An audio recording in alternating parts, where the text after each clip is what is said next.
Donc le comportement à adopter avec le client. Plus vous manifestez de l'intérêt au propos de votre interlocuteur, plus ce dernier va s'exprimer.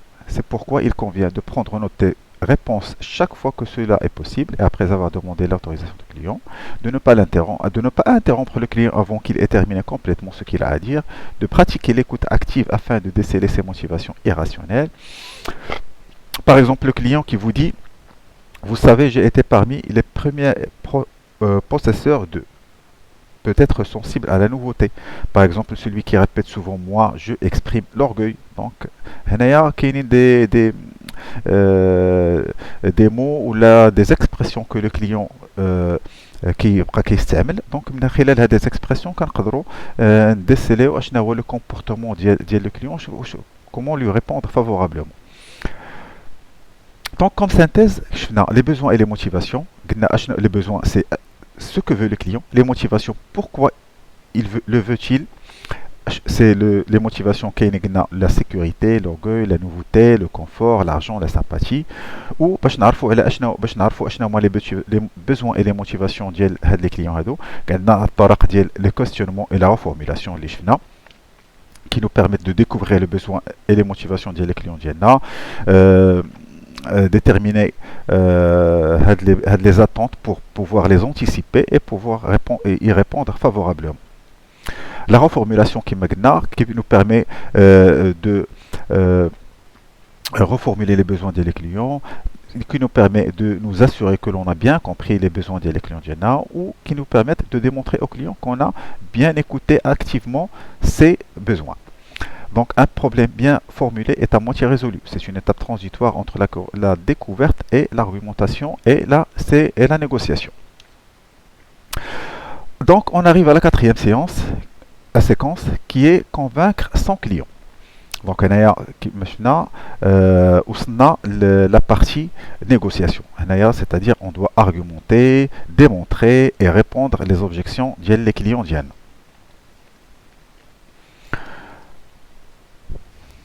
Comme كنعرفوا les humains ils essayent de se battre, ils essayent de résister à toute influence. Donc c'est من هنا ملي كتجي هاد l'opposition من هاد les objections. Donc mieux vaut lever les freins que faire pression.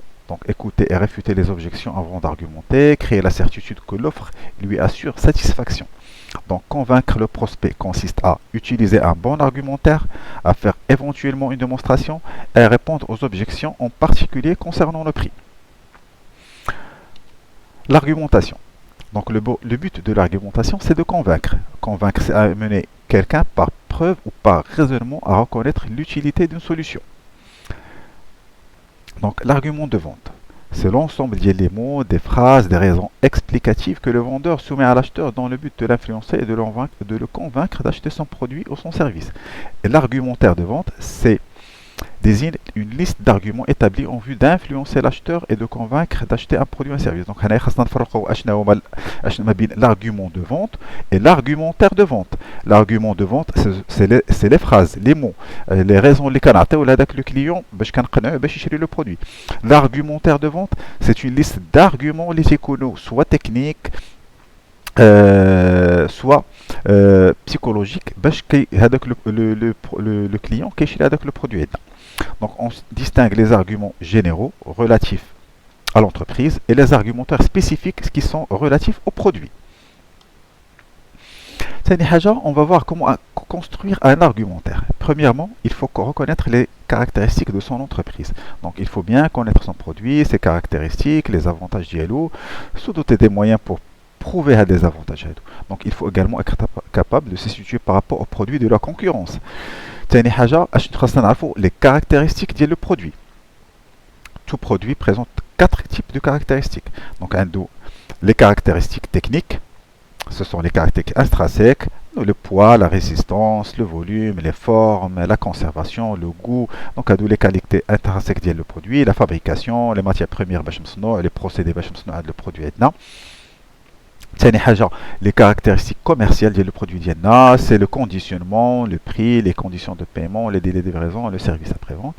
ثالث حاجة اشنا هما les caractéristiques d'entreprise, c'est-à-dire le siège de l'entreprise, le chiffre d'affaires, la stratégie ديالها, les références شكون هما les clients كنتعاملوا معاهم, les investissements اللي كنديروا, les projets ديالنا اللي كاينين هنا لقدام. واخر حاجة les caractéristiques par rapport à la concurrence, c'est-à-dire comment on se différencie par rapport à la concurrence. شنو هما le réservoir. Donc, en résumé, donc il faut chercher les avantages de ces produits et se doter des moyens de preuve. Donc, chercher les avantages des entreprises, ce sont des produits, c'est-à-dire les arguments, les radicaux, et les moyens de preuve, c'est l'argumentaire, les radicaux. ثالث حاجة أشنو هما les techniques d'argumentation. من أشهر les techniques d'argumentation كاينة la méthode CAP. Ça veut dire les caractéristiques, les avantages et les preuves. Donc afin de pouvoir mettre en œuvre la méthode CAP, il faut identifier les caractéristiques de votre produit ou service, ses avantages et pouvoir présenter les preuves de ces éléments. Donc maintenant, les caractéristiques, il s'agit des éléments descriptifs des produits qui essentiellement du point de vue technique. Ici, vous présentez votre solution de façon descriptive, mais ces éléments ne suffisent pas encore à séduire votre interlocuteur. ثاني حاجة من بعد فاش كنقدموا les caractéristiques techniques ديال le produit ديالنا كما قلنا, le poids, le volume, la matière première باش نصنعوا هذا. Après كندوزو les avantages. Les avantages c'est les avantages rapportés par le produit pour le client. هنا كنبينوا هادوك les avantages اللي غادي يفيدوا ou qui vont répondre le besoin le client, qui vont lui rapporter une valeur ajoutée لهذاك le client.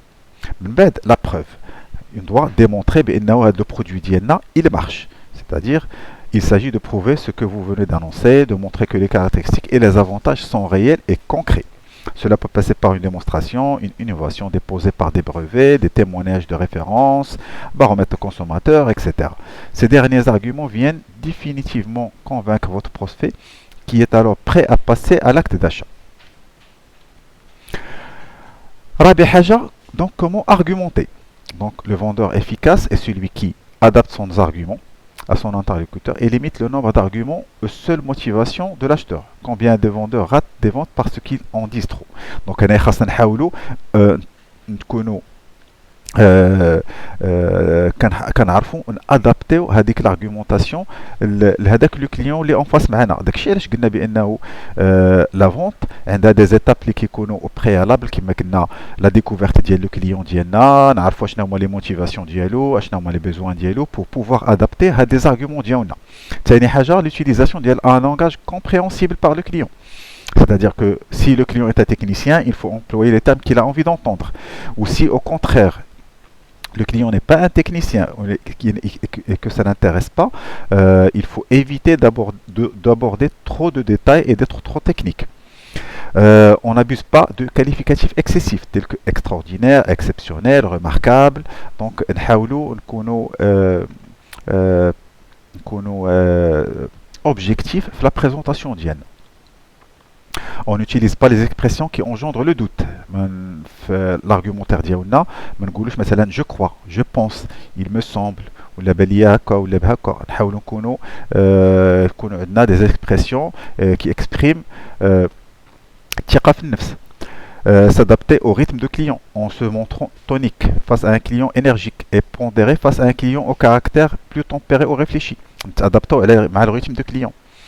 On démontre et on prouve chaque fois que cela sera possible ce qu'il affirme. Un petit dessin peut être plus intéressant qu'un long discours.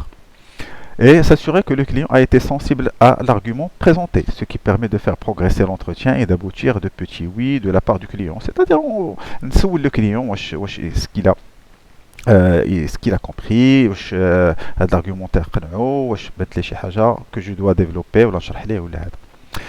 ثاني حاجه قلنا la démonstration. Finalement, les atouts de la communication sensorielle. C'est les atouts de la communication sensorielle. باش ندوزو la démonstration, خاصنا نعرفوا بأنه chaque client ou chaque être humain عنده واحد la sensibilité يعني كاملين حنايا كل واحد فينا عنده دي كابتور اللي تي ou des capteurs de sensation اللي تيكونوا plus ou moins كل واحد تيكون عنده un capteur plus développé que l'autre. Donc c'est pour cela qu'il faut transformer la description en sensation. Donc il faut que le client puisse sentir le produit, مثلا en démontrant, en coupant, en cassant ou en apportant des échantillons. Donc اشنا هما les capteurs de sensation اللي معروفين اللي كاينين عند les êtres humains. كاين لا فيو، كاين الناس اللي فيو اللي كيبغيو يشوفوا لو برودوي، كيبغيو يشوفوا دي زيكزامبل، كيبغيو هذا. كاين الوي، الناس اللي كيبغيو يسمعوا. كاين لودورا، الناس اللي كي سون سونسيبل aux odeurs. لو توشي c'est-à-dire الناس اللي كيبغيو يتوشوا يقيسوا لو برودوي. لو غو، الناس حتى هما اللي كيكونوا سونسيبل au goût. Donc comment répondre les objections? Quelle que soit la qualité de l'argumentaire, le client sera toujours amené à vous faire des remarques, poser des questions ou montrer son insatisfaction. Donc, c'est ce que nous appelons les objections. Ils répondent à des mobiles logiques ou illogiques et psychologiques. Donc, imagine, et négociation, alors le client il va faire des objections. Des objections soit radiconologiques, c'est-à-dire qui sont axées sur le prix, sur les caractéristiques du produit ou le prix. Ou la radicono des objections psychologiques.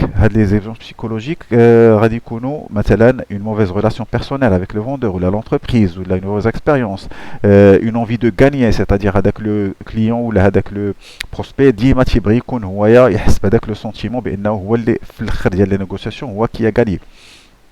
Donc reste ensuite comment les traiter pour lever le doute et convaincre le client. Donc la place de l'objection de l'argumentaire.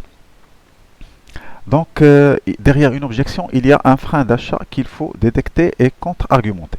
L'objection doit être considérée comme une aide et non un obstacle infranchissable. Il est donc nécessaire de laisser l'acheteur exprimer ses objections. Les objections ne sont pas toujours formulées verbalement. L'attitude, les gestes et les mimiques doivent être aussi interprétés et traités comme les autres objections. Donc, les objections, ce sont des freins, ce sont les freins de l'achat que le client exprime. Les objections ماشي ديما خايبين لانه بعض المرات كيبينوا لينا اشنو هما لي فران اللي كاينين عند هذاك لو كونسوماتور بور اشتي لو برودوي وكنحاولوا نجاوبوا على هذوك لي فران وهذوك لي زوبجيكسيون باش نقنعوا هذاك لو كليون ديالنا بور اشتي هذاك لو برودوي ديالنا. لي objections, les clients les ما تيقولوهمش لينا directement, c'est-à-dire que il faut les détecter من هذوك les gestes, les attitudes ديال هذوك les clients ou هذوك les clients ديالنا. Donc les différentes catégories d'objections. Donc il y a des objections réelles qui ou les objections prétextes. Les objections réelles ou sincères fondées, ce sont des objections qui correspondent au mobile d'achat non satisfait. C'est l'acheteur ou une mauvaise expérience passée du client avec le produit ou l'entreprise. Dans ce cas, le vendeur doit accepter l'objection et la refuter par les techniques appropriées. Par exemple, il doit consommer beaucoup d'énergie. L'objection prétexte non sincère concrétise le manque d'intérêt ou le désir de fuite devant le vendeur. Ce dernier ne doit pas lui accorder une importance démesurée et doit découvrir plutôt une objection réelle cachée derrière. Par exemple, tu dis ce qu'il faut, vous êtes trop cher. L'objection sincère non fondée, basée sur des préjugés des clients. Dans ce cas, le vendeur doit informer le client, lui expliquer et présenter des preuves. On m'a dit que votre produit consomme beaucoup d'énergie. Donc voilà, donc les objections du client, les comportements adoptés. C'est l'écoute. Ne pas démentir sèchement. Le client là, c'est-à-dire chercher à répondre les objections. Les types d'objections ce sont des objections non sincères, qui sont les prétextes, j'ai pas le temps, ou des objections sincères non fondées, c'est-à-dire qui sont basées sur les préjugés du client, ou bien les objections sincères qui sont basées sur une vérité ou une réalité. Donc l'attitude dit le vendeur face à chaque type d'objection. L'objection non sincère, ignorer l'objection ou la minimiser. Les objections non sincères, non fondées, l'informer, expliquer et donner des preuves. Et dans le cadre d'une objection sincère fondée, accepter l'objection, mais aussi la compenser. Donc, en utilisant les techniques de réfutation. Il y a les comportements du vendeur face à l'objection, c'est identifier l'objection, la valoriser, chercher à comprendre, confirmer la compréhension en formulant, traiter l'objection, contrôler l'effet de votre réponse. Quelques techniques face à l'objection. Donc la technique de réfutation des objections, la compensation, c'est rassurer le client pour aller ensuite dans votre voie. Le boomerang, c'est la transformation de l'objection en argument. Cette voiture, par exemple, cette voiture n'est pas très puissante, c'est la raison pour laquelle elle est si économique. Donc l'anticipation, la réponse, c'est on va devancer le client pour atténuer l'effet de l'objection. Vous allez me dire que c'est la raison pour laquelle. Donc, l'implication, on amène le client à répondre lui-même à l'objection. Donc, par exemple, quel serait selon vous le type de véhicule que vous seriez susceptible d'acheter? Le report, c'est montrer au client que son objection arrive trop tôt et que vous allez répondre au cours de l'entretien. L'objection référence, se servir d'un témoignage. Le questionnement, poser une question afin de faire préciser au client son propos. Ou l'affaiblissement, reprendre l'objection pour affaiblir sa portée. Donc par exemple, je suis d'accord, elle paraît plus petite, mais l'ergonomie intérieure est la même. Puis, donc voilà, donc les objections. Donc on arrive à la séquence numéro 5, c'est l'objection des prix. Tous les commerciaux, ils font face à l'objection. C'est l'objection li معروفة بزاف. Les clients ils désirent donc ديما discuter le prix. Donc أول حاجة on va voir de quoi est composée la valeur perçue par le client. ثاني حاجة quand et comment présenter le prix. Et ثالث حاجة qu'est-ce qu'il faut faire pour que les clients comprennent et acceptent le prix proposé par le vendeur. Donc la présentation du prix est un moment délicat de la vente, car le prix est un facteur souvent sensible. Donc à l'annonce d'un prix, le client est toujours tendance à penser c'est trop cher ou ce n'est pas cher. Cette réflexion ne porte pas sur le prix mais sur la valeur perçue du produit. Donc le client c'est cher, mais c'est pas le prix qui est cher. C'est-à-dire que c'est la valeur القيمة ديال هذاك le produit اللي كتبان le client كتبان ليه إما قليلة إما كثيرة. Donc de quoi est composée la valeur perçue par le client? Donc le client n'achète pas le prix d'un produit, mais la valeur qu'il perçoit dans ce produit. Cette valeur perçue est composée de les caractéristiques techniques et commerciales du produit, les motivations d'achat, les utilités du produit pour l'acheteur, les services apportés par l'entreprise qui vend ou qui fabrique le produit, la sympathie du vendeur et la confiance qu'il lui respire, l'intensité du besoin, la capacité financière de l'acheteur, l'offre des concurrents dont il a pris connaissance. Donc, il constitue dans une valeur que le client perçoit. Donc, de quelle valeur le client est plus sensible. Tout vendeur doit savoir que l'objection prix est normale parce que dans un contexte économique difficile, concurrentiel, donc les clients cherchent toujours à payer le moins cher possible. Donc il ne faut pas faire le complexe du prix et en avoir peur. Plus le client aura pu mesurer les avantages que le produit lui apportera, moins le prix lui apparaîtra élevé. Un prix élevé est souvent un gage de qualité. Donc comment l'objection prix est exprimée de différentes manières. Donc vous êtes trop cher, j'ai meilleur ailleurs, la remise est trop faible, etc. Donc ces différentes objections n'ont pas toujours le même sens. Elles peuvent signifier soit l'absence et le manque de moyens, soit l'absence de confiance dans le vendeur, soit la contrainte de ne pas réaliser la meilleure opération, la volonté de faire pression sur le vendeur pour obtenir une remise. Donc le aussi de le vendeur dans ces cas. Le vendeur ne doit pas se laisser déstabiliser par ces objections sous peine. Soit s'il se déstabilise, soit il va perdre le client potentiel, il va faire des remises trop facilement et à la fin il ne va pas conclure la vente. Donc quand et comment présenter le prix? Le prix doit être présenté au moment opportun, c'est-à-dire à la fin de l'argumentaire, à la fin de l'argumentation. Lorsque le client aura pu apprécier tous les avantages du produit correspondant à ses attentes, lorsque le vendeur aura feuilleté l'objection qu'il estime être la dernière, lorsqu'il a un doute, donc il pourra solliciter son client. Avez-vous d'autres questions à me poser ou souhaitez-vous d'autres informations? Donc le prix doit être annoncé d'une voix claire, naturelle et sur un temps assuré. Il est impératif que le vendeur donne l'impression qu'il trouve le prix tout à fait normal par rapport aux avantages procurés. Plus le client sentira que le vendeur est sûr de son prix, moins il essayera d'obtenir une réduction. Donc le prix doit être précis, c'est-à-dire que le client doit avoir le sentiment que le prix annoncé a été calculé et étudié de façon précise. Par exemple, un prix 12 348 dirhams. Donc il est plus crédible. Il a un prix fixe de 12 000 dirhams. Donc le tarif doit être imprimé et non manuscrit. C'est-à-dire imprimer donc les étiquettes sont imprimées وما نكتبوهمش بيدينا. ما نبدلوش هذوك les tarifs chaque jour ou là chaque semaine نحاولوا نبقاو كنبدلوا les tarifs. Le vendeur doit toujours avoir à l'esprit qu'un client achète un produit non pas pour ce qu'il est, mais pour ce qu'il représente pour lui. De la sécurité, du confort, du prestige, de l'économie. C'est-à-dire que Magna, c'est la valeur perçue par le client. Surveillez votre vocabulaire. Ne dites pas s'élève à ou coûte. Dites plutôt il revient à. Présenter le prix lorsque l'acheteur a pu apprécier la valeur du produit. C'est-à-dire que كنحسوا بأنه داك le client ديالنا حس بهذاك القيمه اللي غادي يعطيه لو برودوي ديك الساعه في لا فان اون بريزونت le prix ديال le produit.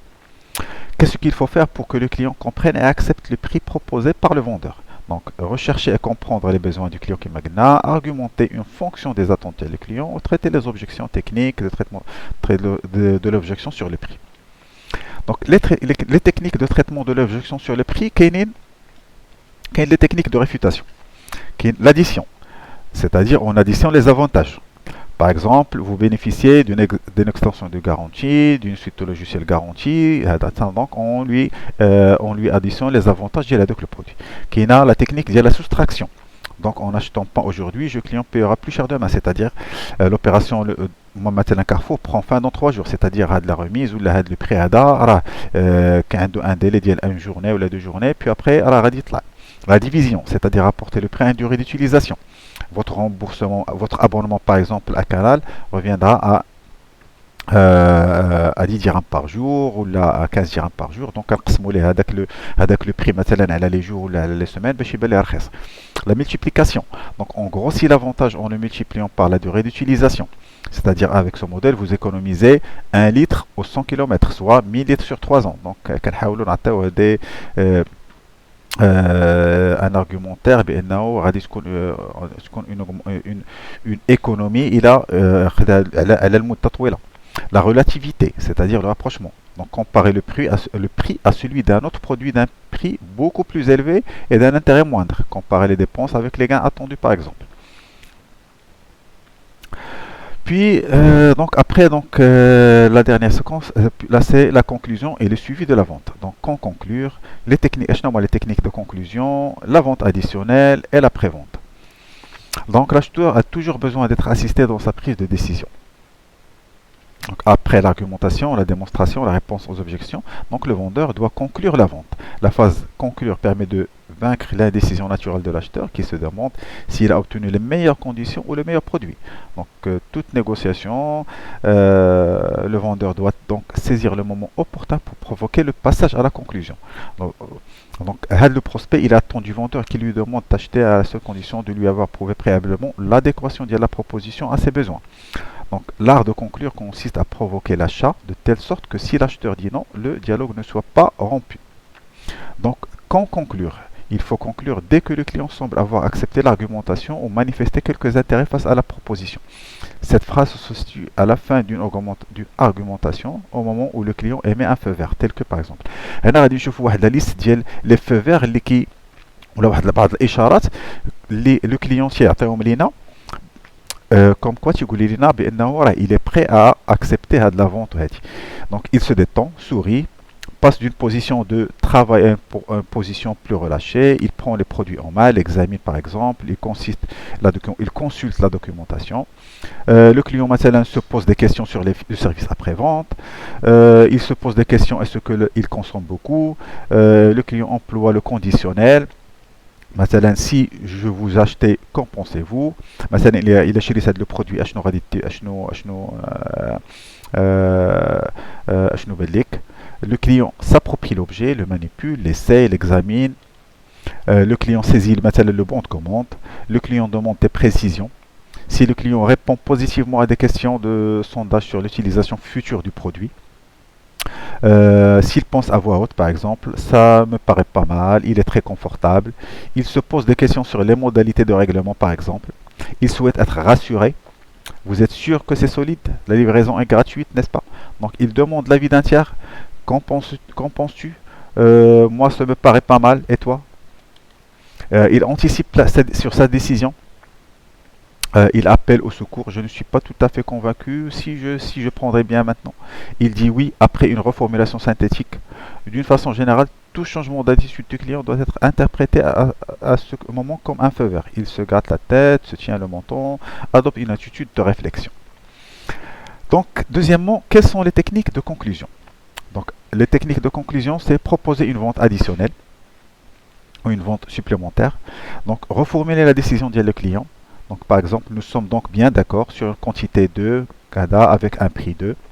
Poser une question alternative, c'est-à-dire laisser le choix entre deux propositions. Vous préférez le modèle ou le modèle.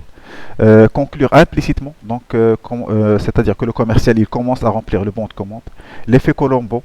J'oubliais, Thomson vous offre 6 mois d'abonnement gratuit, sans engagement. Le vendeur a gardé un argument ultime dans son sac. Ou le pré-close, c'est-à-dire le vendeur isole une dernière objection en obtenant un accord sur les autres. Bon, hormis ce dernier point, le produit vous convient. Puis le bon de commande, c'est-à-dire qu'on commence à remplir le bon de commande. Et la prise de congé, c'est-à-dire la fin de la vente. La prise de congé succède logiquement à la signature du bon de commande. Le commercial ne doit pas s'éterniser et doit s'assurer et féliciter le client sur son choix. Ne jamais revenir sur un point de l'argumentation, laisser une carte visite, prévoir et planifier des relations futures, remercier pour l'entretien qui vient de se dérouler et saluer chaleureusement. La vente additionnelle qui est magna. La vente additionnelle, ça consiste à vendre un produit complémentaire ou supplémentaire à celui initialement acheté ou vendu. C'est une vente qui ne nécessite pas de coût de prospection supplémentaire, c'est-à-dire que le client on profite de l'occasion pour lui proposer d'autres choses.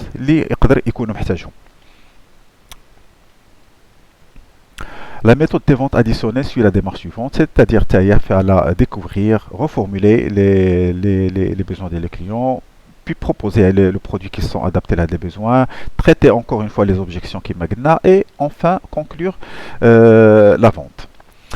Puis la quatrième étape, c'est la pré-vente. Donc la vente qui magna, la vente ne s'arrête pas à la fin de la visite. Le travail du commercial se poursuit dans la voiture ou en bureau à son domicile pour analyser l'entretien quelle que soit son issue. S'il est favorable, comprendre ce qui a permis d'obtenir ce résultat. S'il est défavorable, essayer de découvrir ce qui n'a pas plu à l'acheteur. Effectuer le travail administratif qui découlant de l'entretien, traiter les bons de commande. Les techniques utilisées, c'est compléter les fiches clients, rédiger les rapports de visite, fidéliser son client. Il faut que le vendeur assure soi-même la livraison à son client, rendre visite au client ou encore le moindre des choses, téléphoner au client pour savoir si tout marche bien. Voilà. Et en synthèse, les étapes de l'entretien de vente. Premièrement, l'accueil, la recherche des besoins, la reformulation, la présentation du produit, l'argumentation, la démonstration, la réfutation des objections, la réfutation du prix, la conclusion de la vente additionnelle si c'est possible, et la prise de congé avec le client Diana. Donc voilà, en général, هادو هما les principales techniques de vente اللي شفنا دابا كما قلنا la vente ou les techniques de vente. Alors c'est pas simplement négocier le prix, c'est un ensemble de processus et d'un ensemble de démarches les khas le commercial dire avant, pendant et après l'acte de vente. J'espère que le cours d'aujourd'hui vous a plu et que vous avez pu apprendre quelque chose sur les techniques de vente, et je vous donne rendez-vous Inch'Allah pour les prochaines séances de cours pour un entrepreneur, et je vous invite à nous suivre sur nos réseaux sociaux ibda.africa, et merci.